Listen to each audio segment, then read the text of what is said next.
Deep in the east, a fortress lays bastion, the bulwark of the defenders holding firm against all invaders, forcing the attackers to die on the desert. However, a siege has allowed them to wipe out the defenses once and for all. Will they accomplish it, or will they succumb to the desert like all that have come before them? Hey, how's it going, guys? My name is Jackie Fish, and welcome back to another Total War Dawnless Days mod for Total War Atilla. Always keep on wanting to say Rise of Mordor, but it is no longer called that, and we do not want to get copyright stroke, so I will not say that. We are playing with Dawnless Days, and I'm diving in with another apparently extremely good battle. This battle apparently went down to the last 5 minutes, so I'm excited to see if the defenders can hold off and repel the attackers, or if the attackers are just going to overrun the defenses. As you can see, this is a 4 vs 3, so we have 3 people defending inside the settlement, playing as, I believe, Gondor. We have a Dol Amroth and also a Woodland Realm, so some of the elves are here coming to aid the men of Gondor deep in the desert.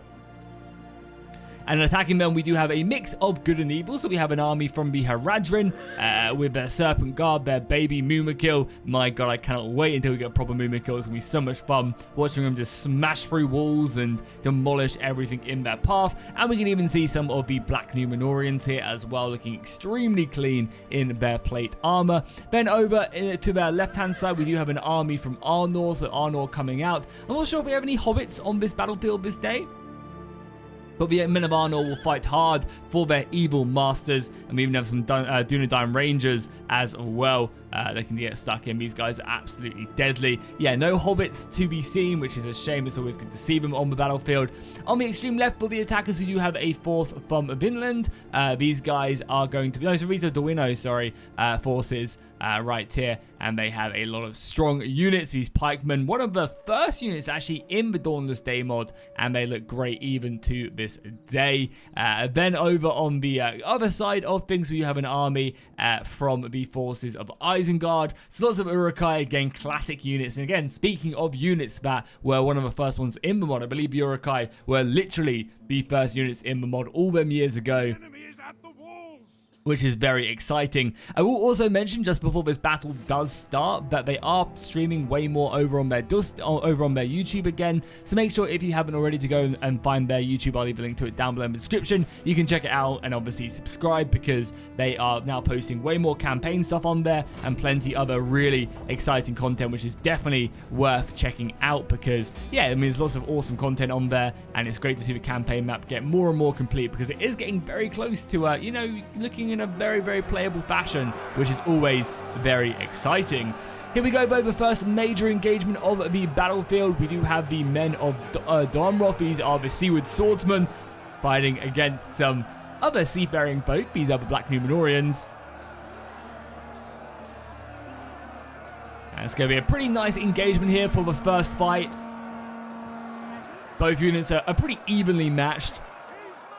But the nice thing about the attackers is they can commit a lot more soldiers here to reinforce this position.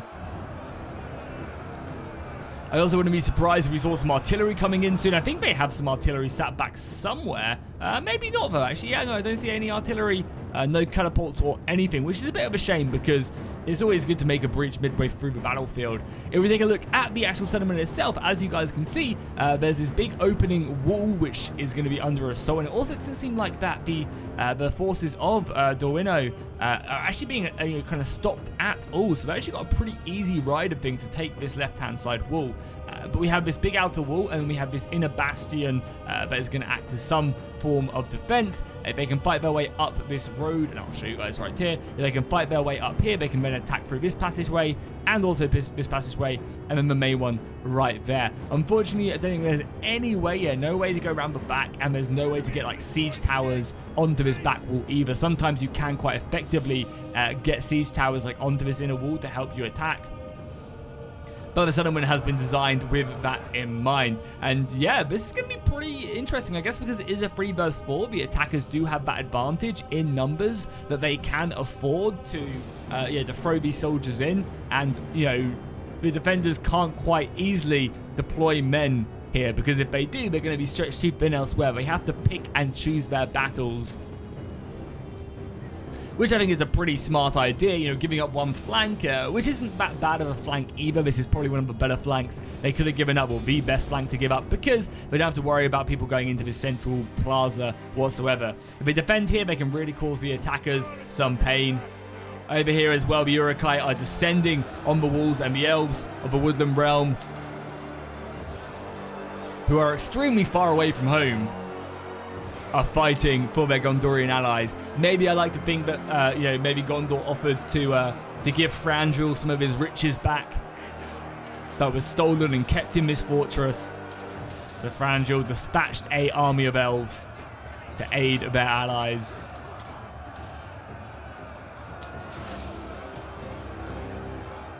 Uruk-hai are fierce in number, and you can already start to see them overwhelming that left-hand side. Oh my god, as well, look at the awful, the lords over there in the distance as well for them elves.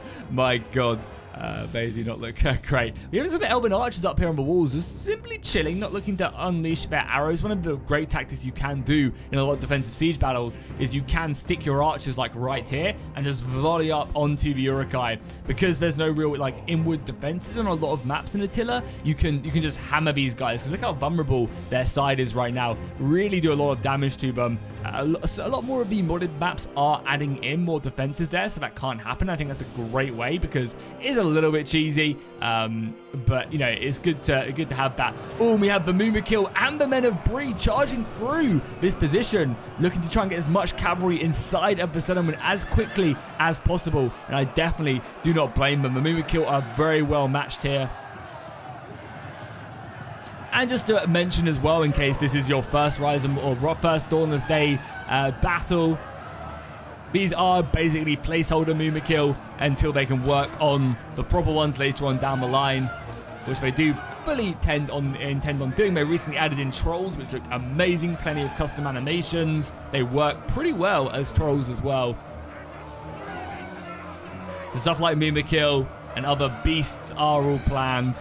And you can see them doing great damage. Actually taking this position as well. The sooner they unlock these towers, the better for them. As we can see, though, some of the cavalry of Bree have made their way into the settlement under heavy fire. And I imagine this kind of inward defense of just pure Athelian Rangers will decimate them. Yeah, look at that. The Athelian Rangers are unlocking shots here. Just picking off the lone horses who make their way a little bit too close to these walls. And this is really what the defenders are banking on. They're banking on this inner defense holding. We have plenty of archers here. Do they have any? Yeah, they have ammunition refuel stages right here as well. The supply barrels will give these guys more and more ammunition. So they're looking for these Athelian Rangers to do absolutely insane damages, which is very important, because as you can see, the inward defenses are starting to crumble a little bit. Actually, I say that the Gondorian swordsmen are breaking the enemy over on this right-hand side. The Haradrim, who have thrown forward their attacks, have it. The gate has been overrun. The Mumakil doing their job, and it's kind of a shame that the archers aren't in range of the Mumakil. The inner bastions is a little bit further back, so the archers can't quite hit these guys, and none of the artillery can also get in range. There is a catapult for the defenders, which will obviously be utilized very effectively. And if we take a look at the inner layer, we do have some of the coast guards from Darmroth set with heavy plate infantry, archers, and plenty other men. And then finally, on all the way back, we do have a unit of the Darmroth Guard and a unit of the Knights of the Silver Swan as well. So it's not like a lot of elite units are sitting back. You know, they still have this cavalry that can be extremely well utilized. Ideally, though, I think what you want to do is probably use this cavalry a little bit sooner than waiting until the enemy get into this inner layer. Because once they get into this inner bastion, there's only like one way they can come in, or two ways they can come in. Whereas if you throw the cavalry out right now, and you can start like hitting into their sides and causing them issues, I think you'll be able to use that way better. However, on this side, this does not look good. The forces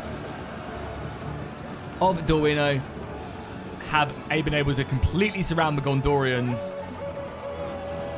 Mainly with a lot of spear infantry, but still, the Gondorians are surrounded. They have nowhere to go right now.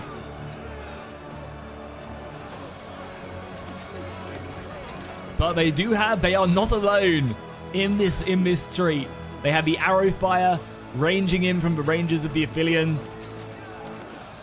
And they're coming in to aid as best as they can. Seemingly do a decent amount of damage. I mean, yeah, there are a lot of dead soldiers here and actually able to break that unit with the constant missile fire. So again, really utilizing the defenses extremely effectively. There's also an entire unit of, oh no, these are farmer militia? Okay, for a second, I mean, these guys look like they're going to be good, right? You see that axe symbol? You're like, oh, these guys are, it's a shock infantry. And then you find out it's farmers and it's like, okay, maybe not. Maybe not. Over the rest of the wall, though, yeah, more men are being pushed in. Reinforcements are now being sent in. It does seem like the rest of Bree's forces, or Arnor's forces, are being sent forward. And they definitely do pack a bit of a punch.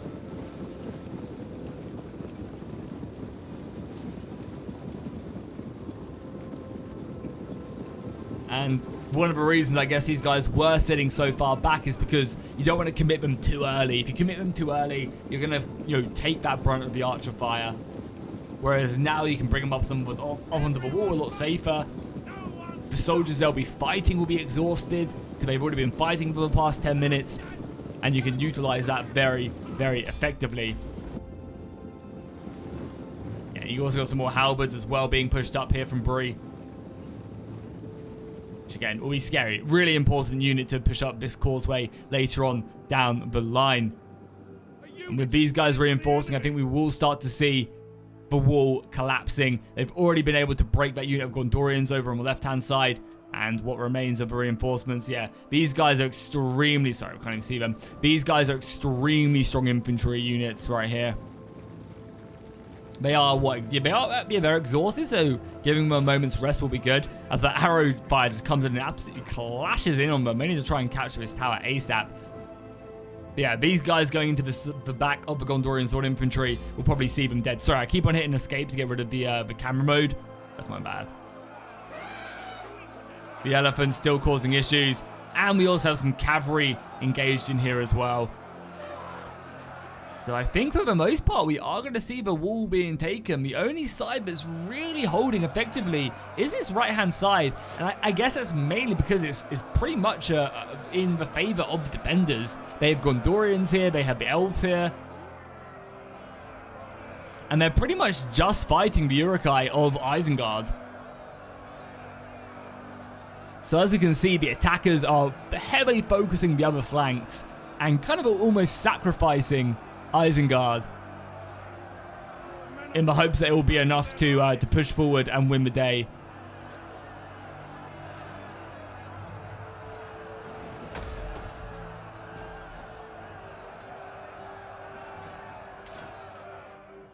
We're further on along the walls. Yeah, we're seeing some. Actually, I do say that we do have a unit of the of Umber right here. Some of the Black Numenorians who have come to reinforce. I wonder if they made their way all along. No, they must have just kind of marched their way around, I guess. Oh, we do have an Onager as well. Yeah, I'm surprised maybe there's not a breach, but I guess they really want to probably save it for the inner layer. We also have some, the artillery have made their way the entire way around, and it seems like, whose cavalry is this? Yeah, some of the Elven cavalry being hammered.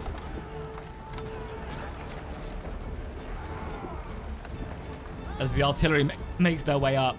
Oh, we also have a couple of Nafatoon throwers as well. So, if you guys don't know, the White Hand Grenadiers are basically like people throwing grenades. And they do some really crazy damage. They're great for breaking up breaches. And basically anything that's like a good choke point. So, keeping these guys alive to the end of the battle will seriously impact the result. The gate has completely collapsed now. Crossbows are pouring into the city. And there's only a couple of units now remaining on the walls. A couple lone soldiers, Gondorians.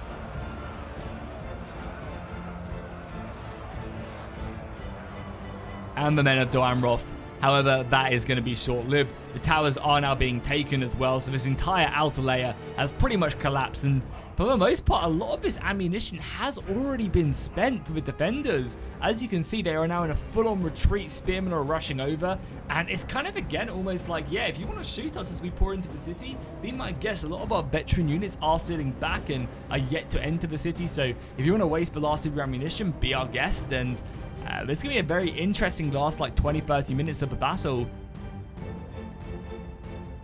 As it does seem like the defenders are on a full-on retreat now, leaving what remains on the wall to cause as big an issue as possible. If the attackers are smart, though, they can quite easily dominate this and, yeah, not lose too much. Bring up some crossbows to shoot into the side of these guys. As I said earlier, by using that tactic where you stick crossbows like in the open here and just shoot up, you can completely turn that against them. There's even some artillery coming in as well. Oh, some big hits from the artillery. And I wonder, are they going to try and destroy their own wall? I mean, it'd be a good idea. If you destroy this part of the wall, you're going to kill 2 full units. It's going to take up a lot of the ammunition, but I definitely think this is a tactic that I don't see defenders using enough. Is destroying their own walls when they're fighting on it, especially when you've got expensive units like this on it. More artillery coming in. This could be it, you know. It's only 28 though. This wall's a bit more damage, but you really want to be killing this part of the wall. I think they're targeting the unit instead, and they're just some of the lone shots, which is unfortunate. Some counter artillery coming back in though. And this is actually a real important game as well, because if you can destroy some of this artillery, that's not a bad play whatsoever. And nice, we have some cavalry being brought up along with a unit of the Beastmen of Harad, preventing any retreating forces from coming in. The arrow fire is giving them covering fire, but again, look at that ammunition dwindling extremely low. They're up to 111 kills and 75 kills, so not a bad kill ratio. I'm sure we'll be getting a lot more here. There you go. Part of the wall has started to collapse. But yeah, again, as I was saying, this is like not really the wall you want to be attacking whatsoever. And we are seeing the Beastmen of Harad just really throwing their soldiers forward, like, shoot us. Yeah, shoot us, shoot us, shoot us, shoot us. Oh, we got some crossbows being brought up as well. That's very brave by the gatekeepers of Bree. They're going to be getting shot by these towers, and there we go. The Knights of the Silver Swan. Yeah, this is a very audacious position for them. And look at that, the cavalry going to rip right through them. And there's no support either. A lot of the infantry are just waiting outside the settlement, or outside of missile range. Yeah, I don't really know what these crossbows are up to. Extremely brave of them. And there's still lots of like forces that are waiting to come in. Like a lot of these Dorino soldiers are waiting to come in. A lot of the defenses are still under assault. And there you go. The walls do go down, but I don't know how much they've really killed. And if anything, it's just made it a little bit easier, to be honest, now to bring the soldiers in. I definitely like the idea. They could have maybe focused this down. As I said, I think it was more of a, we're trying to hit this unit, and the wall just happened to be destroyed. Crossbows are now being brought in. They're utilizing that newly formed breach by the attackers. Not bad whatsoever. So what we'll do now, guys, is we'll skip ahead a couple more minutes as the attackers really bring in a lot more soldiers. I don't think we'll be seeing too much action for the foreseeable future. Just defending up these positions, letting the archers go to town on the crossbows. And as I said, I think we'll see a lot of soldiers really being brought inside of the settlement for the next 5 to 10 minutes. And these last positions being fought out as the elves bravely fight to the last man. Okay, so the battle has now progressed, and the forces of Bree are just, or I guess the forces of Arnor are throwing everything they have at this breach, looking to just straight up brute force their way through. And the dismounted Knights of Imrahil are holding the line, biding time for their own archers to get in position. They've now finally made their way here, and it is a turkey shoot. I imagine these guys are going to rack up hundreds of kills right now, as they just have the perfect position to fire down into this choke point. And even with incoming missile fire from the attackers, it's not going to be enough.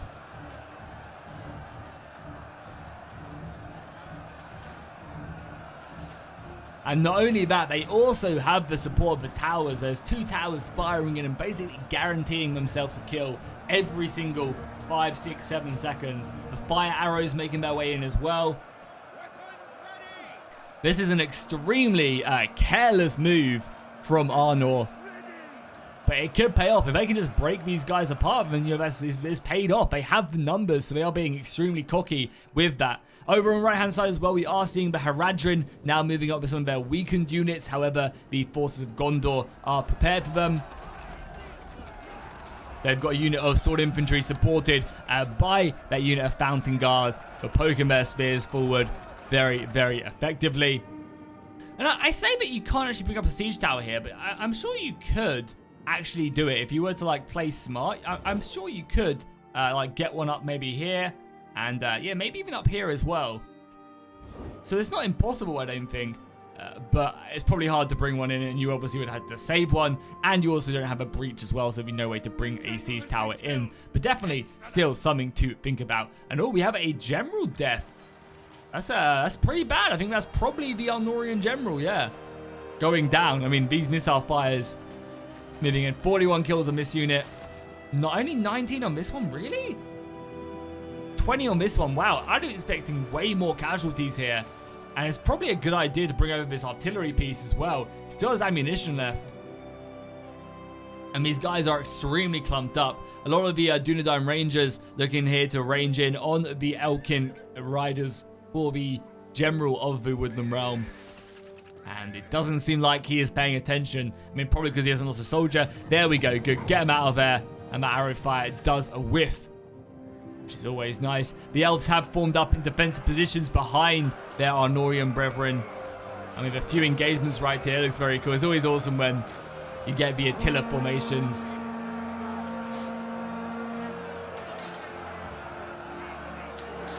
Arnor, though, truly now breaking forward. I think they have finally dealt... No, oh my god, but Dismounted Knights of Imrahil are still alive and fighting bravely. 164 kills. I just can't believe how effective this is being. Like, this Doom Ball is working out very, very well. And there's still just so much left in the back of the settlement. More reinforcements being brought up. Crossbows being sent forward. The crossbows, again, being hammered by arrow fire. But still able to take their pound of flesh. Up to 63 kills now as they fire into this very dense formation. Luckily, the elves still have plenty of soldiers left, though. This is an entire unit of Lords of Lascalen who have all their ammunition left. This is the highest tier of Elven Archer for the Woodland Realm. So the fact that they are still raring to go, still have ammunition, they're going to want to get these guys on the wall ASAP and just starting to let them unleash hell. And I think that's exactly, yeah, what they're doing. Going to come up on this wall and then just start firing down. Never a dull moment, that is for sure. These crossbows getting into point blank though. Oh my god. That was a deadly volley. The reason you end up sticking these Gondorian sword infantry in the front is to prevent situations from this from occurring. Oh, a Fountain Guard are moving forward. If the Fountain Guard aren't careful, they are going to get massacred if they volley. The Pike's able to get into combat, but if these guys just pull back and shoot, like really quickly before the Fountain Guard can get back, that is not going to be good. Yeah, here we go. How many are they going to lose as they turn their backs as well? And they fire, fire, fire! Oh, just the tip right there. They were able to kill 3 of them, so nothing crazy, but still not bad. And these archers, the Lascalen archers over here are running low. Rest of the arrow fire coming in. And as you can see, everyone is coming here to try and kill the White Hand Grenadiers. Looking to focus them down, but there's so much infantry stockpiled here to protect them. That's going to be hard to find their mark. But if they can get the kill, that's going to be huge. And oh my god, did they break? Was that... I'm not sure. Are Arnor leaving? Have they had enough? They've been like, we've died enough for your sins. And they're pulling out. It seems like Arnor are literally retreating. That's kind of funny. And they're saying, okay, it's your turn now to move up. They've given their pound of flesh. Also, we actually still have combat over on the walls, which is, again, pretty goddamn crazy.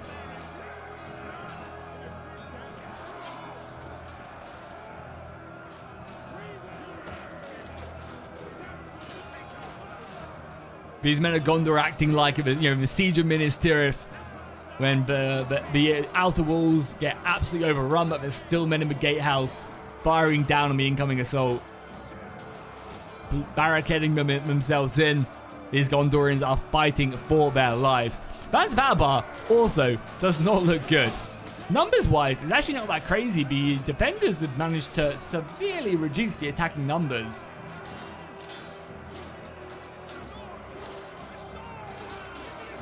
Almost killing close to 4,000 of them. And only losing roughly around about 2,000 of their own, just over now. So they're definitely taking that initial assault, but yeah, this inner layer is going to be hard to crack for both sides. A lot of B units as well coming up against the wall. It's just a shame they don't have any form of siege equipment to kind of like assault this layer. But it's always hard to predict, especially when you don't have anything that can breach yourself. I mean, they did that one unit catapults, but we don't want to waste it. And there is just still so many forces here waiting to push forward. Okay, we have the grenades now setting their way up and lobbing in their Nafatoons, exploding this defensive formation, which is obviously ideally where you want to be utilizing these grenades with. Up to 154 kills now. Not bad whatsoever. Covering with the White Hand Stormers. Another volley of grenades going in. And yeah, that does some serious damage. Really racking up the damage now. Up to 206 kills. Real nice utilization. Bringing in the Grenaders slated towards the end of the battle, where they can very much utilize it to their whim. They also still have one more unit still laying around somewhere, right? Yeah, they still have one more unit outside the settlement as well. So this inner layer is going to be very hard to defend. But the defenders are throwing everything they have, and it does seem like a lot of reinforcements are now pushing over to this right-hand side to then go inside. I imagine going through 2 breach points is probably going to be a little bit easier. Also, this is a bit of a death trap up here. Definitely want to leave some soldiers here, but yeah, overall, avoiding that is going to be pretty important. And now everything moves in. All of these archers, I think this is the beginning of the end for the defenders, but can they hold out? The next line of grenaders have made their way to the wall now, and they are just unleashing hell, already up to 78 kills, really supping up the pikes and the fountain guard that Gondor have defending this hallway. More reinforcements being thrown in as well, and as you can see, the majority of the assault has pushed their way over to this right hand side. There are definitely still reserves back here, but are going to be making their way up here, I imagine, momentarily. But I would assume the main goal here is to keep these defenders, kind of locked in place, preventing them from reinforcing this right hand side and then making a breach over here. They also have, what, 4 units of archers who I imagine are just volleying in shot after shot. Yeah, I mean, this is not looking good right now. The crossbows are being utilized very effectively. And as soon as these Fountain Guard go down, it's going to make their life way easier. There's also a unit of Citadel Guard here as well, so extremely valuable units here for Gondor.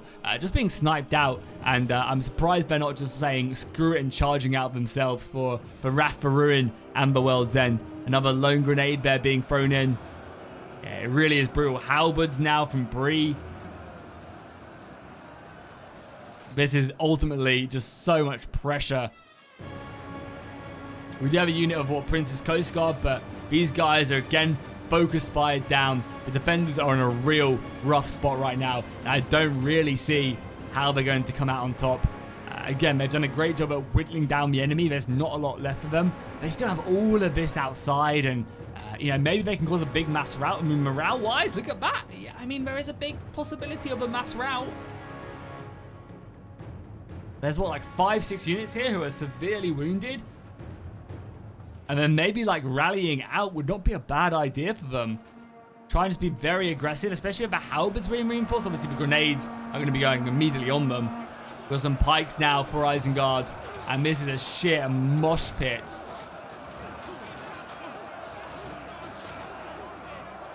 Isengard pikes supported by the vicious beastmen of Harad. Grenades off in the distance.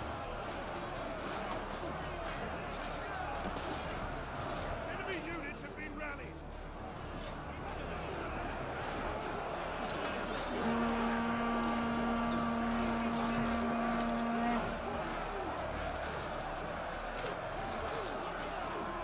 And if we zoom out again, you can truly see that, breaches are being very visible. Even with men, being pushed back and these archers now being brought up on the wall to try and snipe what remains of them. Yeah, a lot of the units are crumbling. I'm surprised. Yeah, I'm surprised this is like a major face-off over on this left-hand side. It really is just a complete fight for these 2 breach points. With only 10 minutes left of the battlefield, you can really start to see the devastating range coming in from the attackers. All these archers who still have ammunition left, just brutally bombarding the defenders. Men moving around, and you can start to see again the flanks breaking. Isengard truly throwing forward the best that they have to offer, with the Black Numenorian stuck in there as well. There's barely anything left on this position now, and as you can see, because they've been bringing more and more men over, I think this is now the time they're going to be throwing forward some of their watchmen and the rest of the reinforcements there. And over on this left-hand side with the other unit of Urukai pikemen who are basically unchallenged. There's nothing really to kill them. 68 kills. They've lost 13 Uruks. And there's nothing really to stop them from just continuing doing what they're doing with the support of that missile fire as well. The defenders' days are definitely numbered. I mean, again, you could see a big mass rout here, and if these guys routed, maybe the soldiers would come out and they're just fighting archers. So there's still a chance, I guess. It just seems like a very, very slim one. It really does. And I think we'll be seeing the defenders breaking before the attackers. But I guess never say never. The Nafatoons over here, 244 kills on the White-Hand Grenadiers. Very nice indeed. I'm surprised we're not seeing this assault coming in. Like, if I was the attackers, I would really not want any of these units to leave this position and go in. I'd be putting pressure on here. You have your own pikemen. I guess they're shorter pikes compared to the Fountain Guard that are here. But even still, or the Princess Coast Guard, I'd probably be trying to brute force my way through here and just kind of cause it. Or I guess just commit everything here, wait for these guys to leave, and then commit in some units. Maybe just leave 1 or 2 here and bring the rest around. But I don't think they're going to need it, if I'm being completely honest. A lot of units are breaking now. The arrow fire coming in. We're seeing some of the Umber usurpers. They're, however, getting pretty rapidly charged. And the pikemen can now reform, but yeah, you can start to see a lot of the elves are now pulling back. This breach point is holding on by a thread of a needle. All it's going to take is for 1 or 2 of these units to break, and the Isengard men are going to go flying forward. And we also have a lot of reserves as well. A lot of these Dunham Rangers don't have bad melee stats either. 48 melee attack is really goddamn good on these Dunham Rangers. They have very low armor, so vulnerable to being hit back, but yeah, I mean, they have more melee attack than these Laslin Belides, the elite infantry. And oh no, it has happened. The position has been broken, and the attackers are immediately diving on this. 1, 2, 3, 4, 5 units rushing over here, looking to break out, and the defenders are making their last stand right here. Unit of Haven Guard right there, falling back on this position. And now they are preparing to make their last stand. As I said, I think it's only a matter of time until this position does end up breaking. We'll make this map a little bit smoother because they'll be going around here momentarily. Obviously, their main goal is going to be to breach round here and, yeah, see these guys sorted. More arrow fire coming in. However, we have lost, what, 1? Yeah, 2 generals? Yeah, I guess all the generals with the defenders as well. And oh my god, we're getting flames ripping through the Sutherland now as well as the arrow fire comes in. The forces over on this kind of central position now rushing up. They'll take out these towers and then make their way down. And this is actually a really good thing they can do as well, is they can actually make their way through this position here and then hit directly into the back of these soldiers, which I think is what they're going to be planning on doing. But you have to be very careful, though, because if they take this tower, these could collapse and, yeah, kill about 30 men from each unit, which is kind of bad. We are getting a nice little charge off here, though. The marksmen engaging. But they are engaging some of the spear paladins, who are a very scary unit. Casting holy lights and, you know, whatever else they have at their disposal. And oh my god, look at that. The settlement is in flame. That looks very cool indeed. The men are broken and are fleeing. Very cool. Arrow fire continuing to hammer into the backs. The remnants of the Elven spears dwindling in number and dropping very, very soon. There's just so many missiles left remaining. And even with this last stand, there is just no way they're going to hold. The balance of power bar dropping completely down now. If we take a look at numbers, we can see there's 800 defenders now. And no matter what they send forward, there's just no hope. We are getting some cavalry charges out, trying to just take away as many of the enemy as possible.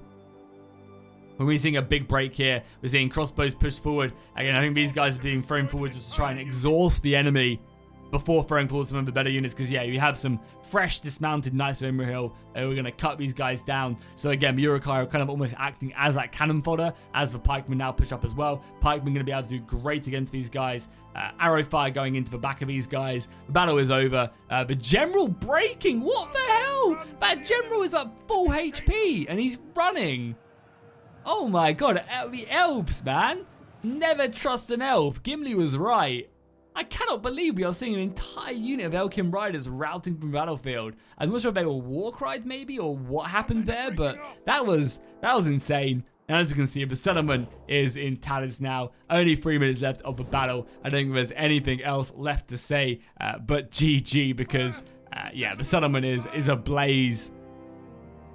And that arrow fire coming in just causing so much damage. And really, the pikemen were just so deadly. And the defenders put up a good show, but they were just not able to finish them off. And if you take a look at it, there's not actually that much left for the attackers. They have a lot of ammunition and archers. But that's about it. If they were able to maybe hold their arrows back here and fire in on the enemy archers and kind of take care of that, I think they could have done a better job at defending. However, again, grenades were just so deadly. And there were a lot of pikemen left towards the end of the battle. And there's always the advantage you're going to be whenever you're attacking a 4v5, a 4v3 siege. Is the fact that you are, you basically leave one player back in reserve and bring them up later in the battle. And you can utilize them halberds, you can utilize them pikes, some grenades, and the archers. And there we have it. GG indeed. They put up a valiant last stand. But unfortunately, we're not able to follow through. And yeah, you can really see that Dorwinio do have 1,800 kill or men remaining. They really did kind of sit back.